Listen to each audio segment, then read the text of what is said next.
बहुत अच्छी बात। और इसलिए कहना माननीय प्रधान जी के लिए जो भी इससे पहले 51 रुपये दिए हैं उनके लिए कहना खास तौर से क्या है दूं? हाँ बिल्कुल तो से और इसलिए कहना खास तौर से हो तू भी आजा किया गई अरे रुस मस्तानी की बोल सजना की बोल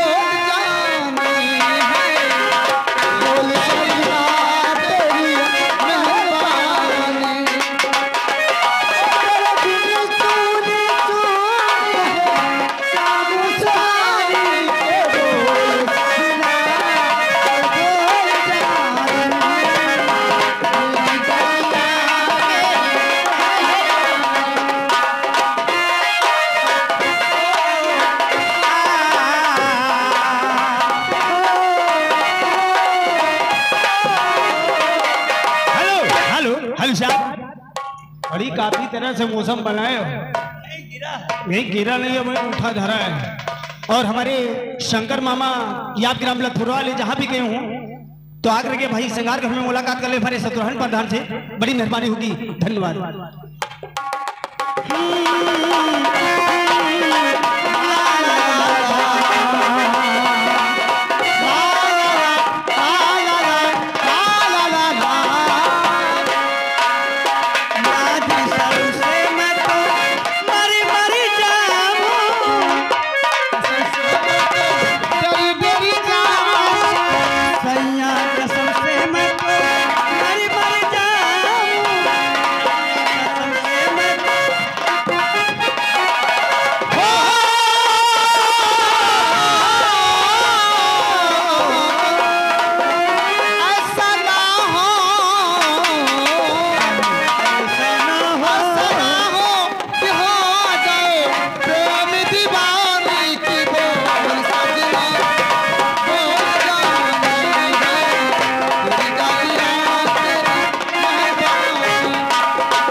सजना बोल माही और किया के भाई हमारे परम आदरी समाज हमारे कौन विजयराम भैया हाँ जी ना का युवा हमारे ड्राइवर खतरनाक भाई आगे हमारे परम आदरी समाज हमारे श्याम लाल ड्राइवर ग्राम ग्राउंडा निवासी कहाँ बैठे हैं हुआ देखो ना हुआ आड़े में बैठा है। अच्छा भाई आगे हमारे श्यालाम ड्राइवर याद ग्राम ग्राउंडा निवासी उनकी तरफ भाई 11 रुपए का पुरस्कार कलम्बल भाई सिर्फ आपके लिए भाई भेजे। शुक्रिया पार्टी की ओर से बहुत बहुत शुक्रिया धन्यवाद और उनका कहना कोई शुक्रिया मारो शुक्रिया कौन सा मारो।